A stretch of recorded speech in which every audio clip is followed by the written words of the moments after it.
Hello and welcome to the Tennessee Informer. Thank you all for joining us tonight. Many in the South and throughout the country have ancestors that fought for the Confederacy during the grossly misnamed Civil War, more properly known as the War for Southern Independence.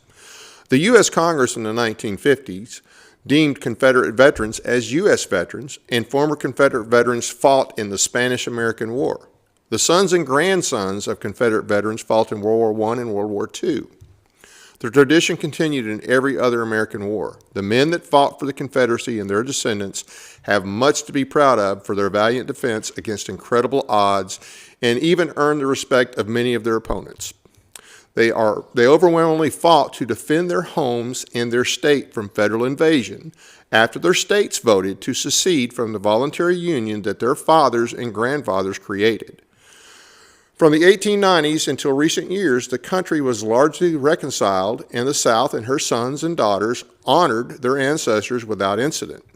But in recent years, not only has the whole South been maligned with the charges of fighting for slavery and white supremacy, and the North portrayed as purely motivated by ending slavery, but now no monument is safe from defacement, and no building safe from being renamed. The Southern Independence Association has a mission to counter that trend. Their website states the following: our primary goal is to protect Confederate memorials and monuments, to end the desecration of Confederate graves, and to oppose discrimination against our people based on their historical identity. Our secondary goal is to foster informed pride in the Confederacy among descendants and the broader American public, grounded in honest historical understanding. Our guest tonight is Mindy Esposito, founder of SIA. She will join us in just a minute to tell us more about the organization and their goals and how you can get involved. But first, a quick word from our sponsor, LifeWave, a unique product that uses light reflection to activate the body's own natural energy, supporting healing, improving performance, and combating aging without drugs or stimulants. Check it out, and we'll be right back. Light, the energy of life itself. Since the beginning of time, light has sustained us, fueled our growth, and shaped the world. Even Einstein recognized that everything we are is made of light. But what if we could harness the light within us, not just to live, but to renew, restore, and rejuvenate? Introducing LifeWave X39, the first product in the world that activates stem cells using our body's own light. Backed by clinical research, multiple patents, and over 10 years of stem cell research, a revolutionary wearable light technology that unlocks the power of activating our own stem cells with a single, safe, affordable, non-transdermal patch that puts you back in control of how you look, feel, and perform. Unlike drugs or chemicals, X39 works naturally, awakening your body's ability to heal and thrive. It's time to unlock your full potential, restore your vitality, and embrace a healthier, more vibrant you. Welcome back. Now let's welcome our guest in the studio tonight, Mindy Esposito. Hi, thank you for having me. Hey, thank you for being here. I appreciate you coming in the studio. Like I said, we don't get a lot of people in the studio, so this is a treat for us. I want to get right to it, so let's talk about SIA. So how did it come about? Really started right after 2020 with the Antifa, Black Lives Matter movement and the destruction of monuments. And we heard a lot of lies, a lot of people asserting things that weren't true. And I had friends that in Confederate circles, I always laugh and tell people that I was a closet Confederate until 2020, because we just were very committed to the cause, but we just didn't impose our views on anybody else. We just talked amongst ourselves. But once we saw that happen, right. And I looked at my husband, and I looked at my grandkids, and I'm like, oh, this can't stand. Yeah. And a group of us, a rather large group of us, we were like, well, what do we do? What can we do? And we just said, well, we have to organize, and we have to get the truth out, and we have to stop this from happening, because once it's gone, we're never getting it back. Right. So we did. Yeah. Now, the group, was it just a local group initially? No, it was actually a social media group. Oh, okay. All across the country. Yeah, we started out all across the country. We formed in the fall of 2022. Our first meeting was held in Columbia, Tennessee on April 7th, 2023. And there were probably about 30 people in attendance, and we voted in officers. Well, by officers, we're run by a chairman and a board of directors. So we voted them in. We voted on our mission statement and took off running from there. You know, and you said you couldn't let it stand. You had to get the truth out. And even those people that may not have a pro-Confederate outlook or a pro-Southern outlook, I think some of them realize, wait a minute, they're tearing down these statues. They're going to be tearing down all of our statues pretty soon. So I think some people realize that. Not enough people, but some. More than you would think. More than and I've had evidence of that recently. I also sat on the Defend Arlington Board of Committee. Okay. And when we need people to act, we need people to call Congress or their congressman or what have you with Defend Arlington. So I started sending them out to regular Americans, just pro-Trump supporters or conservative groups. Our reach now is about 3.2 million. And wow. yeah, and we're able to, for example, on the funding bill, that just passed for the military. The NDAA Yes. that impacted Arlington. Well, it did. There was a poison pill in it. It was called the Strickland Amendment. Yes. And it was still in the bill as of December 1st Right. of last year. We put out an appeal to all of our people, Confederate, non-Confederates, just all the groups I just mentioned. December 8th, it was struck from the bill. Good. That's direct. I mean, we don't have the actual numbers of how many people, but we know if only 1% of those 3.1 million people called, Right. that was enough to move Congress. So in that work, I said, well, wait a minute. They love Arlington. They love the Reconciliation Monument for the same reason that we do. So let's start going to these people to defend Confederate history. And what we found out is most Americans don't want any history erased. Right. Even if they believe the Northern narrative, they still don't think Right. it's a good idea to erase what makes us Americans. And that's where we're coming from. Yeah. Most of it, well, a lot of us, my family went to Virginia in the early 1600s. They fought in every war from then on in America. My Confederate ancestors believed in the same thing that my 7 grandfathers who fought for the Continental Army believed in. Yep. And they thought they were doing the same thing. Right. They thought they were upholding the same values. So I don't think you can understand America if you cut out those more than 4 years, but if you cut out everything that was the Confederate States of America, Yeah. you don't get an understanding of where we were, what we went through, and where we are today, and that's fundamental. Yeah. There's so many people that just they buy the slavery narrative, they buy the Lincoln is a great hero narrative, and just they just miss it. And they don't understand how that. This is not just fighting a battle that ended or a war that ended a long time ago, and it's not relevant. It is still relevant because we are living under a perverted vision of America, in my opinion. I think so too. So you've been around since 2002 or 2022. How many chapters do you already have? We don't call them chapters. We're active in every southern state and quite a few northern states as well. Wow. We have supporters in Pennsylvania, New Jersey, and Indiana, and California. I didn't realize there were so many descendants of Confederate veterans in California. I knew that Southern California from like the Central Valley South were Confederate, but I didn't realize there's a huge chapter in Sacramento. So Wow. Sons of Confederate Veterans. I didn't know that either. So how do you make sure you just get good people involved? Is there some criteria that you use? Well, we do. I don't know what you mean by good people. What are you referring to? Well, I guess, okay, just what's the criteria that you use as far as screening members?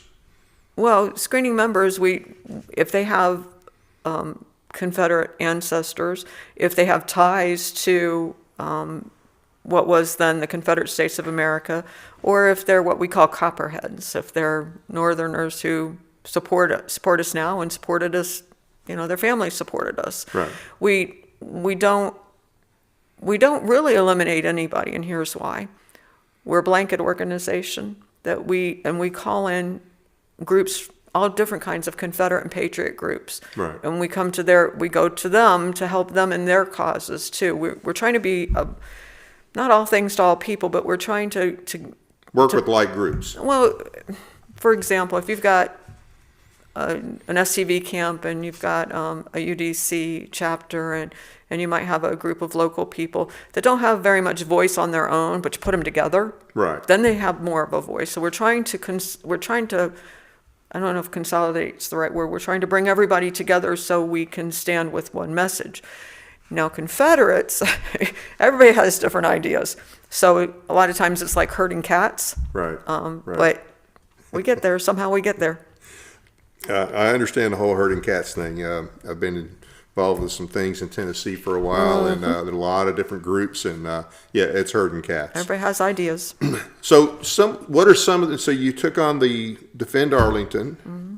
Are there other things that you've done since then? We've worked hand in hand with Defend Arlington, and I just recently was added to their committee. One of our other board members has been on the committee since the beginning, Vinny Badaducci, and I know I've butchered that.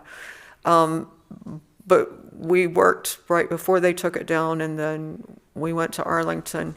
I forget the exact date, but it was 2 weeks after they had removed it, and we did a silent memorial at Arlington National Cemetery and a protest out right at the entrance of Arlington. Our then director, our chairman of the board, was arrested. That was quite unnerving. It really felt like we were in a foreign country. We had some reenactors with us. They made them take off their uniforms before they could go into the cemetery, and we weren't allowed to carry any flags. We were allowed to place little flags, little stick flags at the graves, and we had one of our members is from Canada, and he was Canadian and fought for the Confederacy, so we got a little Canadian flag and stuck that on his grave too. But wow, yeah, that does sound like third world stuff. yeah, I very much did. Very much did. Yeah. Now, we lost a powerful voice for the Confederacy, an unlikely powerful voice from a lot of people's perspective. But H.K. Egerton. Yeah. His funeral was today. Was it today? It was postponed. It was supposed to be Saturday, but because of the snowstorm, they postponed it until was that.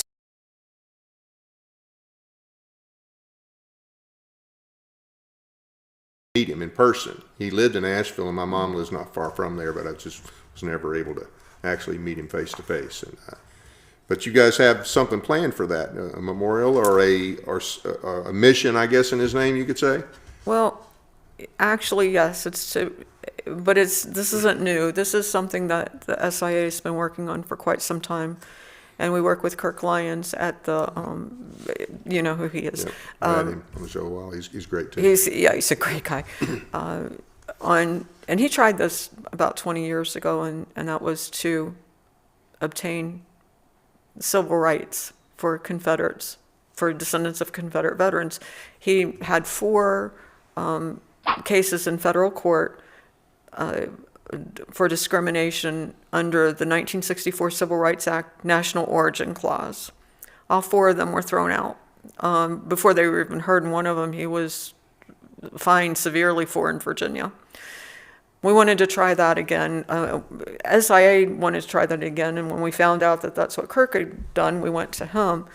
We've since, by running a lot of different models and different scenarios, we realized that to do what Kirk did again will get us the same results, because it is a political hot potato. Right. Any federal court that admits that we have civil rights has to admit that we existed as a country, which we did. Right.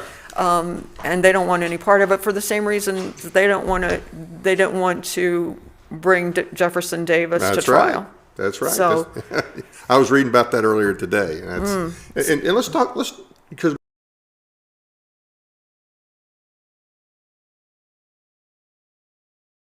traitors, as the other side likes it.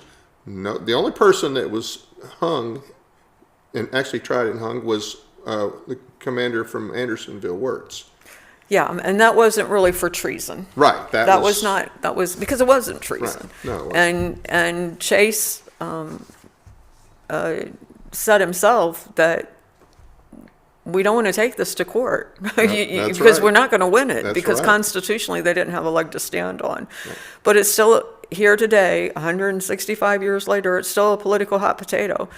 But we have decided that we can get Congress to act, and we have enough people. There's roughly 50 million descendants of Confederate veterans alive in the United States today. That's a lot. That's a lot. You add another, say, 20 million of people that were involved or lived in the Confederate States of America at the time, you're talking about a 70 million person voting bloc. Those are real numbers, and they will make people move. They have to.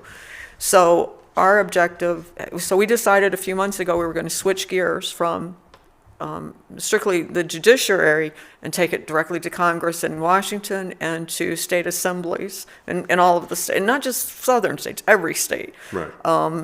So we started this progress, and then unfortunately HK passed away, and it was, I want to say it was September, I had dinner with HK and Kirk Lyons in Columbia, South Carolina, and we talked a lot about this, and we talked about about HK's life and what he always stood for. So as soon as he passed away, we were on a drive to Cookeville for an SCB camp meeting we were speaking at. And I looked at my husband and I said, this needs to be HK's movement, because it needs to, and I'm going to try to say this without crying because it gets to me, but this is all about what he stood for, and let's not let his legacy die. So we've actually rebranded it. It's the H.K. Egerton Equal Protection Initiative. And when they're passed, we want it called the H.K. Egerton Act or the H.K. Egerton Law in the United States and in states. Yeah. And he was an Army veteran. Yeah, he sure was. I don't know, I know back during Veterans Day they had that issue down in Florida. And I don't know if they actually filed a lawsuit. They were or if working they were in on the it. process It of was pretty much in the process and going, but of course he never got justice because he passed away. They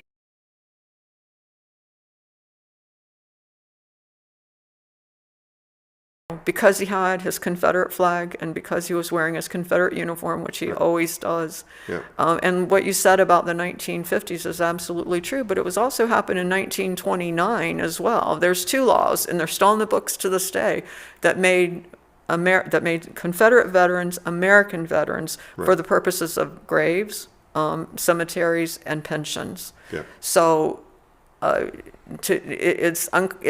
they violated his rights. So hopefully we can vindicate him through this initiative. Yeah. And for some listeners on the screen there, can you see the... Barely. Okay. Yeah. My eyes are a little...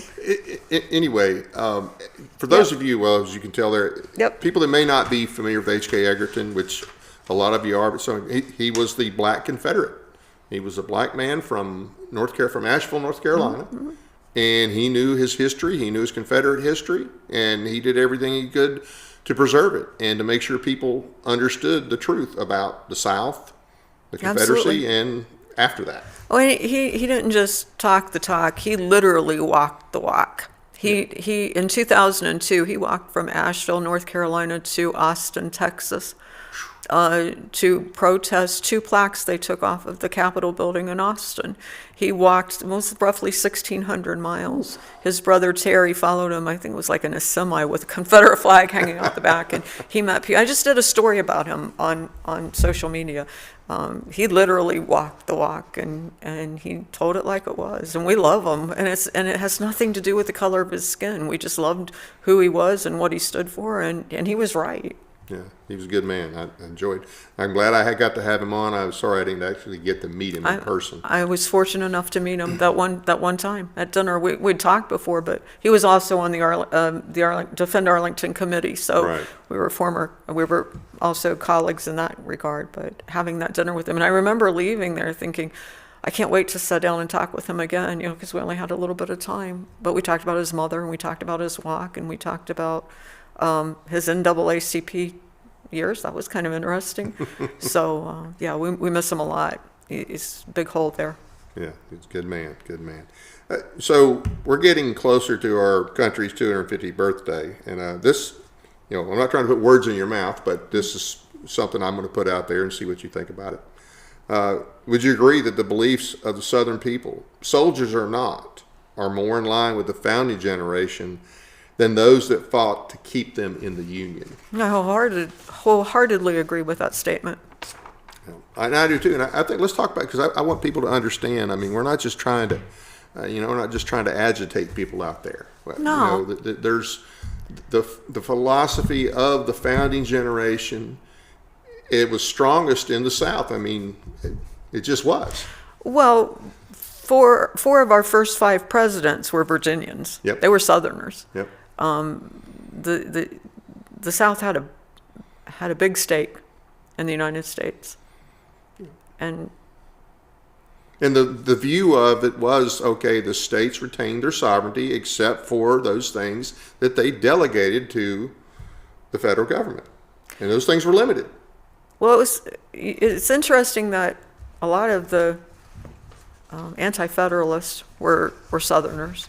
Right. But not all of them. No, not all of them. And one of my favorite is Samuel Adams, but he's not my favorite. My favorite, even though Jefferson was out of the country at the time of the Continental Congress, I kind of still see him as the leader of the Anti-Federalist movement, even though he really wasn't. Yeah. I mean, there were others, James Mason and, George Mason and George Clinton, and one of my relatives, Lee, was another one of the Federalists, Anti-Federalists. Yeah.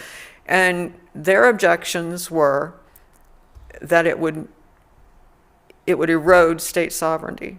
I mean, keep in mind, we just fought a war with England. Yep. And when King George signed his peace agreement with the United States, it wasn't with the United States of America, it was with 13 separate states. So when you remember that out there, on the 250th anniversary of on July 4th, there were 13, we didn't create one big country. No, we were 13 countries. 13, and if you don't believe me, go look it up in the history books and read the document. Mm-hmm. At the end of it, it's clear. But even though it's there and it's in black and white, most people see that as America, a national country, was created on the 4th of July, 1776, but that's just flat out not accurate. Prior to 1861, it was these United States. After 1865, it became the United States, and that's significant. Yeah. That's exactly where it changed, and I think to the detriment of the country. Oh, I agree. Mm. Yeah. So what? And I have to watch because I like to ramble on, but that's you're the guest. No, that's fine. So just kind of roll with it and put some things out there and talk about the Anti-Federalist beliefs that you think are important, and how the Confederacy, the people ties in the into South, that. Sure, were more in line with what our founders created. Oh, and we still are. The people that fought in the Revolution, the farmers, the shopkeepers. I have 7 great-grandfathers who fought for the Continental Army. One died at the Battle of, it was really the Battle of Breed's Hill, but we know it as the Battle of Bunker Hill. The rest of them survived the war, amazingly enough. They were fighting to get rid of the king. They wanted to govern. They wanted self-determination. They wanted to govern themselves, and they believed that had to happen locally. That a bureaucracy thousands of miles away across the ocean had no business in meddling in their lives, and they believed that. Right. And they fought for that, and they won. Then comes the Constitution, and we governed under a loose alliance, the Articles of Confederation for a while, and it was determined that wasn't working for certain things. And I actually agree with that. We needed to centralize for certain things, like to defend ourselves against foreign invasion, to regulate the interstate commerce, because that was kind of a mess, and everybody had their own money, and their own taxes, taxing the other states. Right, so we agree with that. But what happened was, and the reason the Anti-Federalists were so vocal is because they could see the pitfalls, they could see the downfall that was going to happen, and that was centralized power was just going to breed more power, and it was going to diminish the state's sovereignty. Yep. So under different pen names like Brutus and the farmer, I forget what he was, but they did a whole series of essays about why this was a bad idea. Right. Patrick Henry, the "Give me liberty or give me death" man, he walked out because he saw what was coming. George Mason had written the Declaration of Rights for Virginia, Yep. and a significant date, 1776. And so the compromise was that we would add those rights to the Constitution. So you have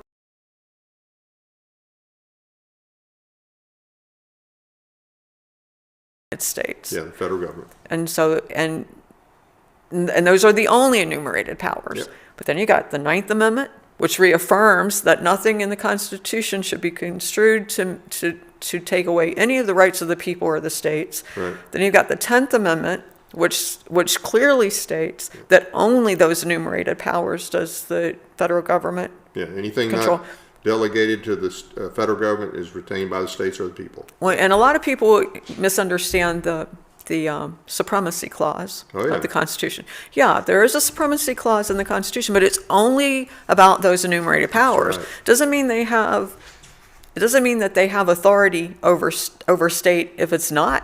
That's right. Now, let's bring that to modern times. The left wants to tell us that it's federal overreach to have ICE in cities. Well, sorry, you're going to lose that one because the court has upheld that is an enumerated right of the federal and government. it's not really just the court, because the court has obviously held up some things that are, Well, blatantly yeah. unconstitutional. But naturalization, Yeah, that was it's- something that was delegated to the federal government. And then you have the necessary and proper clause. Well, it makes sense to me that if a power is delegated to the federal government, in this case, the issue of naturalization, well, then they have the right to make a law to enforce the power that was granted to them. I've had a couple of people on the left come at me and say and ask me about that. So you're always saying the supremacy clause doesn't mean what it says it means. I said, you're right, but in this case it does. In this case, this is the federal government's purview, and Right. they're doing what they're supposed to do, and more than that, they're doing what they were elected to do, Right, absolutely. and that's important. Yeah. And so I got sidetracked there a little bit about modern politics, but what happened then, James Madison authored the Bill of Rights, which thank God he did, even though they're supposed to be God-given rights. We need, and the argument at the time was, if you list them, then that will mean that only these rights apply. Well, that's why we got the Ninth Amendment. The Ninth Amendment was to cover that, because some people, these guys anticipated They're pretty a lot smart. of the abuses that we have today. So some people said, well, look, if we, number one of the first arguments was, well, you don't need a Bill of Rights because there's nothing in this Constitution that gives the federal government power to do X, Y, or Z. Can you imagine if we didn't have it though? Oh, We'd be Europe right now. yeah. But the Ninth Amendment came about because some people thought, well, you know what? Somebody will still try to say that, well, it doesn't say in here that we can't do it. So that's why we got the Ninth. And then the 10th was just to remove all doubt that the federal government only has the power granted in Article 1, Section 8. Absolutely. Absolutely. That's what it was for. I think it's telling that the 11th Amendment was really the same thing, this, on the same lines about the judiciary. You can't be hauled into federal court because of a foreign country or another state. So I think those are important. Those three together are really sandwiched in there as the 10th, but you got to look at the 9th and the 11th Amendment too to understand the intent of the founding fathers and why that was so important. And it was all about state sovereignty. And so the 11th Amendment, that came about around 1793 and had to do with the case in Georgia. I don't remember all of the details. Yeah, I'd have to go back and look. But I do know that it came back to that question of state sovereignty. Absolutely. And keep in mind now, the founders they give us great, not only that they're very smart and very well versed on the history of governments, and of course British history, which certainly there's a big link there. We got a lot of the ideas were not original. We just felt that the British government was not honoring our constitutional rights as British subjects at the time. So we know the cry, taxation without representation. Right. But it's just, we're not taught this. Whatever you've learned, I guarantee you didn't learn in school. No, I learned it over the last 20 years. Yeah. Because a man at a gun show in Nashville made an offhand remark to me. We'd just moved from Montana, and I grew up in the South, so I went to school like everybody else did, but I had some fabric out, and I called it, this is Lincoln era fabric. He said, we prefer Robert E. Lee fabric. And I said, oh, well, Civil War era. He said, no, ma'am, that's the wall between the states. And he said it just like that. And I looked at my husband who's here, and I was like, they take this stuff serious here, don't they? And he had made a couple other comments. I was like, that can't be right. So I go home like I always do because I'm pretty curious, and I start looking into it. And I start researching. I was like, gosh, he really is right. This really did happen. What else did I miss? Yeah. So it's been a 21-year process of learning. Yeah. When I was a kid, I liked to read about the Civil War, about the battles and all. And then I got older, I'm like, okay, well, wait, so what was the real cause? What was really, what really led up to it, and what was it really all about? And that's where I learned more of the details about it. Well, and I think that what passes for history today is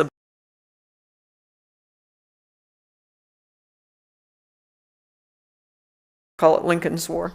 But what I call it, the reason I call it that now is because that's what the veterans called it after the war. And there are two different bills, or there's two different laws and that came out of Congress that used that distinction, the war between the states. So I figure if the veterans who actually fought it used that terminology, then that's probably what I should use to describe it. But we get to where we are today, and people don't understand what happened, and you need to know what happened. You need to know what they did. History gets flattened into one thing. It was you went to war, you were all traitors, you went to war to fight over slavery, and you lost. We kicked your butt. Now get in line. We don't care about you anymore. Not quite. Or what's going on in Minnesota is the new Confederacy. That's another one of the most idiotic things I've heard. I wrote a paper recently that told Governor Walz to either get in line or secede and give up all the privileges of being in the United States. But what you're doing now is illegal. You can't do it that way. And see, that's what our Confederate ancestors did. They seceded first, the Deep South. The first 7 states in the Deep South seceded, and then they formed a new government, the Confederacy. That's one level. Lincoln didn't like that, mostly because of the revenue they lost in southern ports. And it wasn't just the revenue they were losing, even though it was the revenue they were going to lose when you got a new country to your south with its own ports. Well, with ports that wanted free trade. They wanted to do away with the tariffs. That is the reason that Lincoln did what he did in South Carolina, in Charleston. It's also the reason he called up 75,000 troops to invade and make war on the southern states. When he did that, 6 more states said, no, you can't invade it. We're not going to go along with this. Right. So they seceded and joined the Confederacy. Our state of Tennessee, my ancestor state of Virginia, my other ancestors who were in Missouri, they didn't want any part of it. They didn't want secession. They didn't want war. Right. It was forced on them. And to condemn a person today, for a person today to condemn them for that, they don't know what they're talking about. No, they don't. Because that was the reality. You either defend your home, your family, your community, or you submit. And they chose not to submit. Well, their grandfathers and their fathers sure didn't submit to the king. They fought. Absolutely. Especially in Tennessee and Virginia. And imagine the Civil War without Virginia, Tennessee, North Carolina, and to a lesser degree Arkansas. I mean, it's not as much of a player, but just those 3 states, the number of troops and the leadership out of those three states? Well, the most battles were in Virginia of the war, and the second was Tennessee. And we're full of that history here in Tennessee. My grandson and I, he's 15 years old, his name is Noah, and he's been a reenactor since he was 10. Oh, wow. He saw me doing this stuff, and he's kind of got into it. And the first reenactment we went to was Columbia Belmont in Kentucky. Well, him and I have a new book series out. Cool. It's called Rebel Boys, and it's for tweens, really about 10 years old to 14-year-old or 15-year-olds. And the very first book is The War Comes to Tennessee, and it's a novel. It's about a boy and his grandmother who live in Henderson, Tennessee, and his father's gone off to the war, and he's there with the grandmother, and without her knowing, he goes to Jackson and joins the Confederacy, and she can't get him out of it because he's already been sworn in, so she follows him. And so the book series follows the different battles around the state, and Noah and I get the information from actually going to the battlefields, to actually being there at reenactment. Cool. So we learn about that, and we learn about what was happening at that time, and then we write about it. It's action-packed. It's for young boys. So it's already published? It's already out there? No, the first book will be out, I think in April is when it comes out. It'll be on Amazon? Yes, absolutely. Great. It's called Rebel Boys. The battle comes to Tennessee. You The war comes to You Tennessee. should put that on Shotwell, too. Yeah, might as well. Well, that's interesting. And that's the thing, too. Tennessee, Virginia, and North Carolina, their original votes, and I think Arkansas as well, their original votes were against secession. It wasn't until after Sumter, after Lincoln called up for 75,000 troops, that's when they're like, hey, wait, we're not doing this. And that's why. Why. They didn't want any part of that. They didn't. When you look at figures like Lee and Jackson and Forrest, they didn't want any of this. I mean, they truly gave up their fortunes for whether it were military fortunes or in Forrest's case, what was actual money fortunes, to defend their people. That they didn't. I think Forrest even said he voted against secession twice, but when it came, he was going to defend his home. So that narrative always gets squished down to slavery. Lincoln was fighting to free the slaves. The Confederates went into slavery, and they lost, and that's it. And that totally negates what actually happened. Yeah, and people need to understand that, but especially since they try to use this in modern times to, make a connection between the South and cities like Minneapolis, people like Waltz, people like them, and these other blue cities, blue states, who are, in fact, they've got communist movements going there, and there is no link between the Confederacy and communism. There's a much stronger link, between the Republican Party of the 1850s and 1860s and communism. Absolutely. Than there ever is any kind of link between communism and the Confederacy. Well, the 48ers, you've heard of the 48ers. Absolutely. They were in Lincoln's administration. And they were generals, a lot of them. They weren't just rank and file. A lot of them were high up. And one of the highest praises that Karl Marx gave to Lincoln in one of the New York papers, I forget which one it was that he was able to circumvent the Constitution to get this done.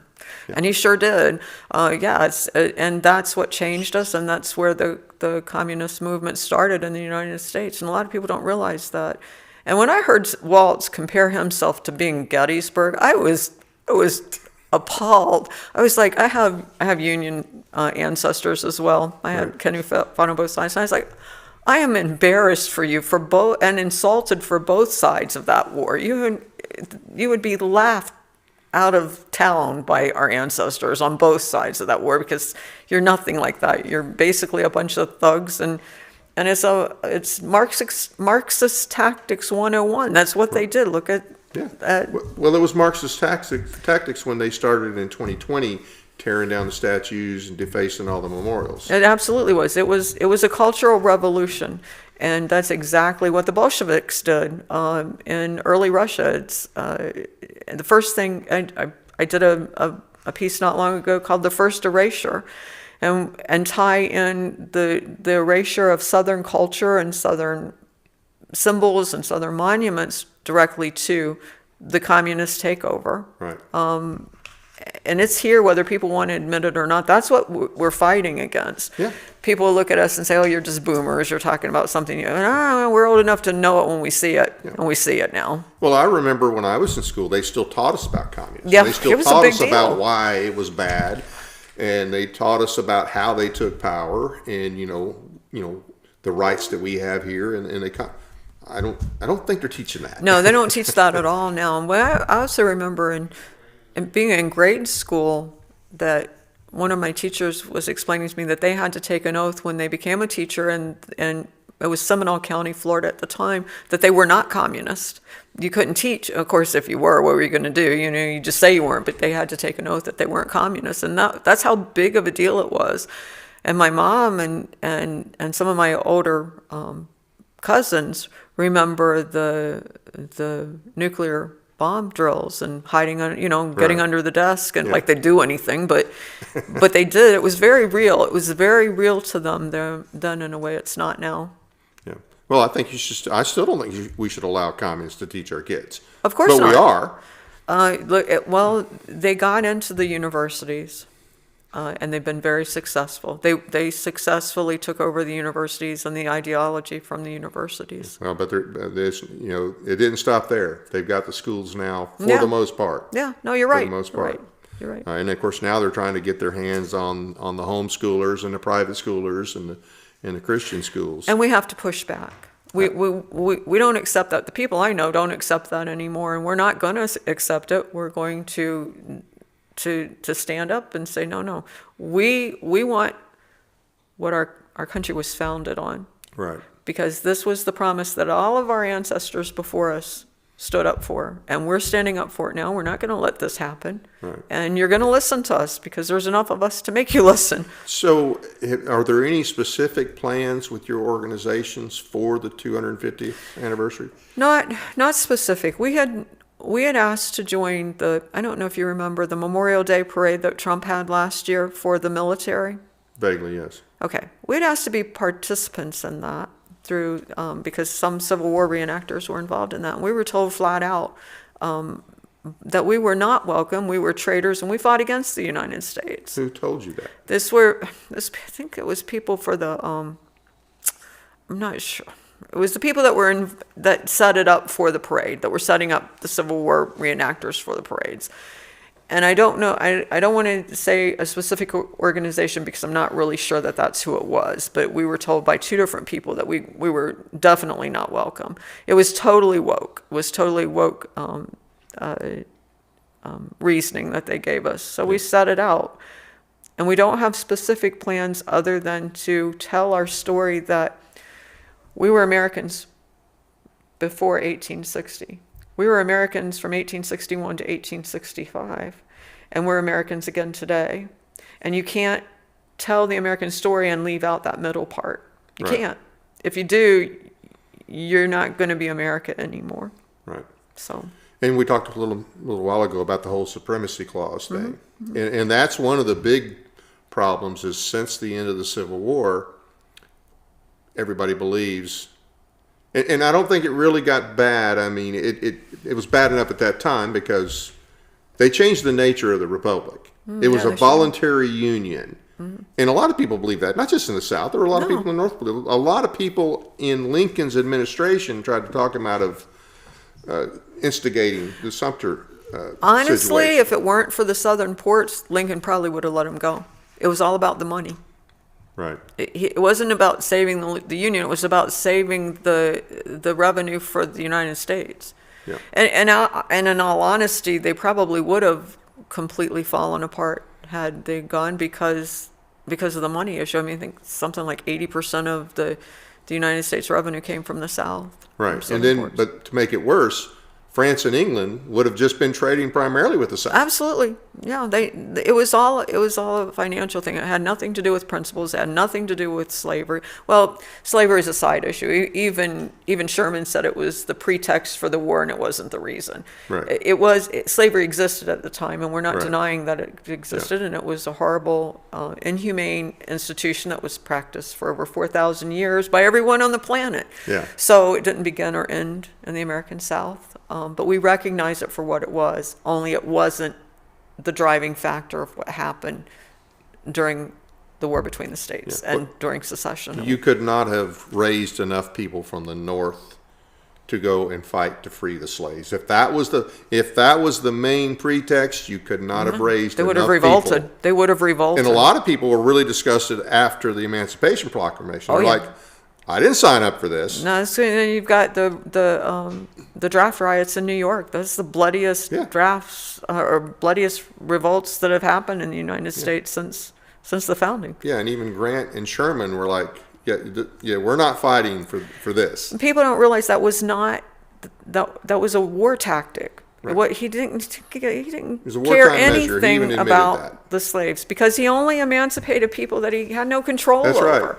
And if he were serious about it, that Emancipation Proclamation went into effect in January of 1863. West Virginia was illegally and unconstitutionally annexed in June. That's my home state, but you're mine right. too. I'm from West Virginia. Was born in Parkersburg. Okay, that's right. I forgot. Yeah, In 1863 as the last slave state for the Union. Yeah. They admitted a state to the Union as a slave state in the middle of his war. Yeah. So tell me again how it was But all they about did, slavery. They did tell them they would have to change their constitution, but they still let Well, them in. yeah, but that's even a misnomer because what happened was if you were 10 years old or older at the time that West Virginia became a state, you were a slave for life, which meant wasn't gradual emancipation. If it could last 50 or 60 more years, how do you figure that that's benefiting the Right. black person? So Yeah, it's a farce.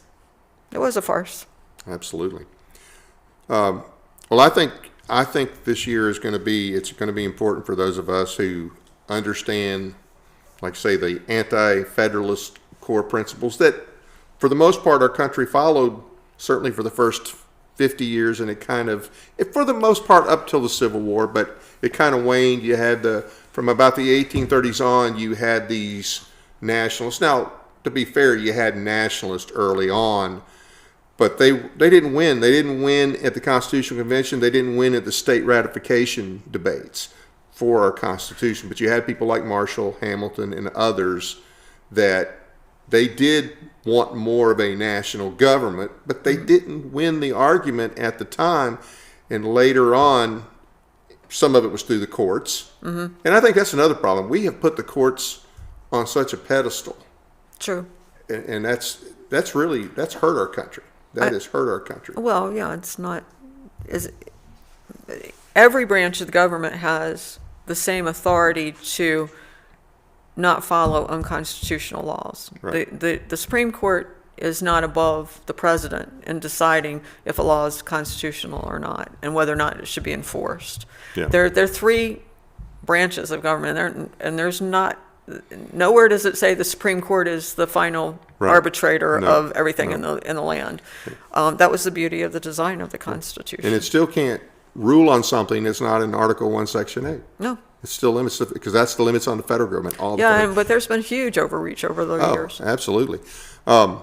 We've got the core principles. If he's going to pop them up here if you wanted to. I don't know. Yeah, get me to read them. Okay. Well, I don't have my Hubbles on, but you probably know most of them by heart. Anything you want to hit on? Oh, that's better. Let's see. Okay. Let's see. I still can't read them. I'm sorry, but it's basically what we've been talking about. It's limited government, state sovereignty. We were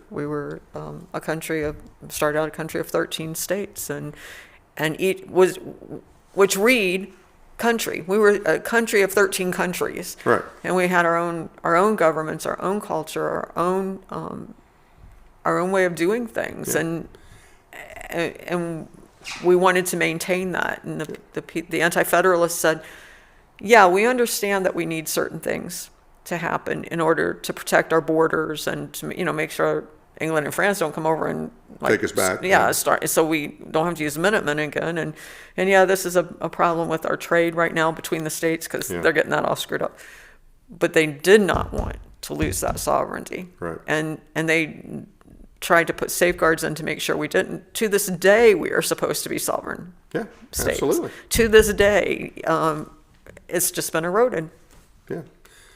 And, they were diverse at that time with the 13. New England and the South were a lot different even then. Now we've got 50 states. And, all this time has passed, all this, we got millions of people. Mm-hmm. And I'm not even talking about the illegals, okay, mm-hmm. or the refugees. There's no way, because it's set up right now to this whole idea of winner take all. So it's got to change. Yeah, there's no way we stay together if we don't get back to the anti-federalist core that our country was founded on. Well, there is a way that we stay together, and that's by force. Well, yeah, correct, but because that's not the preferred method. No, and we have the power, and fortunately, we have a constitution that gives us rights that our cousins in Europe don't have. Right. And they're taking a beating for it now. I just talked to a friend from South Africa right now. It's just, when Reagan said we're the last hope of on Earth, he's right. If it fails here, it's gone, because it's already gone everywhere else. Yeah. And there are enough of us. We just have to tell the truth and teach and tell people who we are and where we came from and why this is important. Right. And not let the loud voices win. So you have your website and you have a Facebook page. Mm-hmm. Anything you want to say about those or any other outlets? It's southernindependence.association.org, not .com, .org is our website address. And then we have the Southern Independence Association group on social media, and we have a page on Facebook, a Southern Independence Association page. And I do a lot of things just on my own timelines. I write a lot of pieces, essays. So you're going to have any events anytime soon? Yes. But we do a lot of speaking engagements at SCV camps. So we have several of those coming up. But we have the parade in Erin, Tennessee, which is coming up, I think, March 17th. Yeah. Oh, you're going to be there? Yeah, we're going to have a float in there, and have our members part of that. And we'll also have a vendor booth there at the celebration. Yeah, so that's just the next town over. Yeah, we're excited about it. We believe that, we're a national organization, but everything starts at the local level. Right. And we actually try to get people elected to office, and whether it's dog catcher all the way up to the governor, we're very involved in that part. We're a 501c4. Unlike the SCB, which is a 501c3, we are involved in politics. So with the 501c4, you can do education, mm-hmm. you can donate to PACs, correct? Yes, and we can support political figures, and we can talk about politics in a way that the 501c can't. Okay. We've always been that way. We started out that way. So we're very much we believe that the old saying, all government is local. And It starts local, and it starts in your own backyard. And you take care of your backyard, and you spread out from there. Who have you backed? Oh gosh, you put me on the spot. I don't know. They were mostly local county. And local runs, in different states. We haven't. Do you do anything at the state level? We haven't yet, but we're about to. Okay, because we got a governor's race here. I know. Don't think I've forgotten that. I haven't, because that's very important.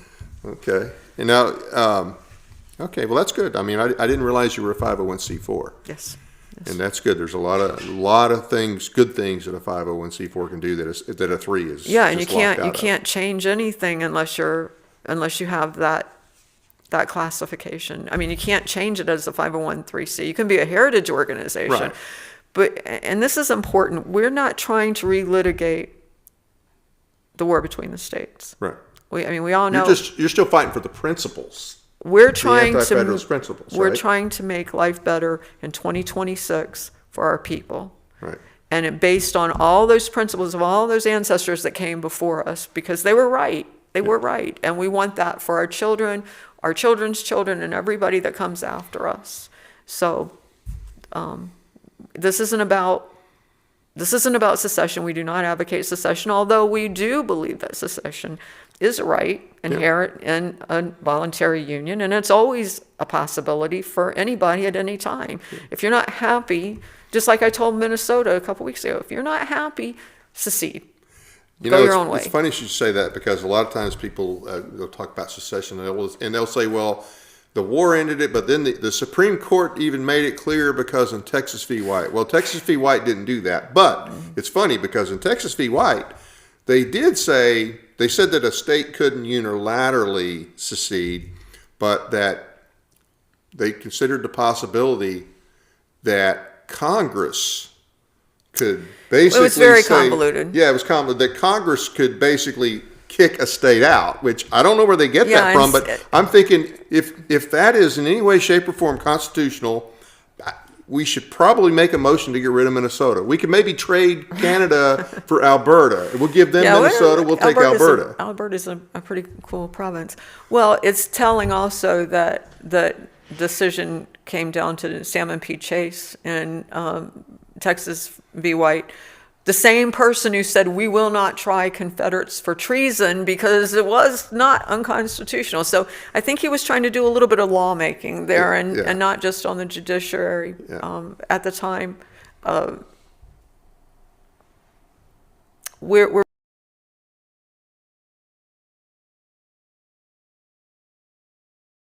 that's important. All history is important. Right. But the principles they still count. The principles absolutely count, and that's why we're doing what we're doing, because we don't want to lose that for our families, for our children, for our grandchildren, and we see it eroding quickly, and not just in the United States. You can't really understand what's happening here unless you take a look at what's happening around the world, particularly in Western Europe, in the UK, and Ireland, and Italy.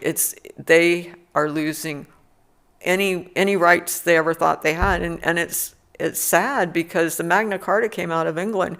They have no rights. They can go to jail for what they post on social media. They can go to jail. It's not the beauty of the First Amendment, and I think this case in Minnesota is really important because it says, does the people's right to protest, or even Don Lemon, does his right as a journalist supersede the right of the worshipers in their church?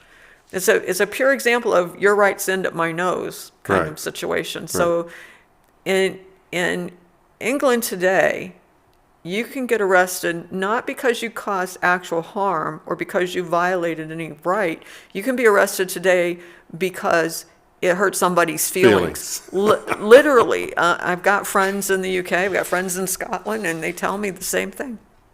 Absolutely. Well, it is a mess. It's a mess here. It's even worse there. And we have to do something about it. Any closing thoughts? Well, I'm hopeful. I even though we've talked about, kind of all the things that have gone wrong over the last couple of centuries, I'm really hopeful. I think there's a lot to look forward to, and I think there are enough people who think like we do, and not just in the South. They're regular, everyday Americans that think exactly the way we do, and are willing to stand up for it. One thing I meant to ask you, do you know how many members you have in Tennessee? Oh, gosh, broke down in Tennessee. I don't have that number offhand. I don't have that number offhand. Okay. Several thousand. Oh, that's good. That's good. Yeah. Well, hey, thank you for being with us. Thank Definitely like to have you back, and good luck in all you're doing, and appreciate that you're doing it. Thank you very much. I appreciate it. And I might actually see you at the Houston County event. I'm looking forward to it. Yeah, and my husband who's over there, he's going to drive the float for us. So it's his trailer. He's bring it there, and we decorate, and he'll drive it. So what's it going to be? What's the float theme going to be? The Confederacy. What else? Okay. Big rebel flag? No, yeah, probably more than one. Probably all of them. The three nationals and the. Oh, now you're going to confuse some people. Well, maybe it's time that people get a little confused, so they'll look it up. Yeah. Why we had three different national flags and a battle flag, and of course it'll be the flag of the Army of Tennessee, not the Army of Northern Virginia. So. Right. Well, hey, thanks again. I really enjoyed it, and I appreciate you coming. I appreciate you coming in the studio. Oh, it's my pleasure. Well, hey, I want to thank everybody for tuning into the show tonight, and I want to remind you that we still need you to subscribe. We're trying to hit 1,000 by the end of February. Doesn't cost you anything. Please be sure to hit the like and subscribe buttons as well as the notification bell so you never miss an episode. We appreciate your support. Please help us to reach that goal. And we also like to hear from you on what some of the topics of interest that you have. If you got something or a specific guest that you would like us to have on, send us an email and let us know. Help us to serve you better. Help us to get the information out there and the ideas or the issues that we may not really be tracking. Thanks again to David Baldwin for his generous donation and support. We really appreciate it. Check out our audio podcast on iHeartRadio, Spotify, and other platforms as well. Sign up for our weekly newsletter at our website, teeninformer.com. Find and follow us on Facebook and Twitter. A few announcements here. Monty Fritz will speak to the Cheatham County GOP tomorrow night, 6 p.m. at the Queued Up 615 Restaurant, 6381 on 41A in Pleasant View. And he will also be at the Franklin County GOP Chili Cook-Off this Thursday, February 5th at 5:30. The meeting will be held at the Franklin County Annex Building, 839 Dinah Shore Boulevard, Suite 1 in Winchester, Tennessee. Our guest next week for the 7 p.m. show will be John Avery Emerson from right here in Tennessee. He joins us to discuss a project he is working on that involves the murder of MLK and an EO from President Trump that the National Archives appears to be ignoring concerning evidence. Should be an interesting case. Then at 8:30, Joshua Doggerel, he's an Alabama police officer. He's going to join us to tell his story of being targeted and doxxed by the Southern Poverty Law Center for speaking at a Southern Heritage event. Please take the time to check out the other shows brought to you by West Tennessee TV by going to westtntv.com or myparistv.com. You can find links to the Mike Weatherford Show, the Sportscast with Jeremy Bucklow. Tomorrow night, Mike welcomes singer-songwriter Rick Revel for the premiere and debut of his newest hit song and music video, Singing River, shot all around West Tennessee as well as Muscle Shoals. Don't miss that one. And Sunday, February 8th at a special time of 4:30, on Sportscast, Jeremy and Kenna break down the Super Bowl matchup before all the festivities begin at 5 p.m. They'll be taking viewers' calls on who you think is going to win. That's next Sunday, special time, 4:30 Central. That's it for now. Good night from Paris, Tennessee, that is.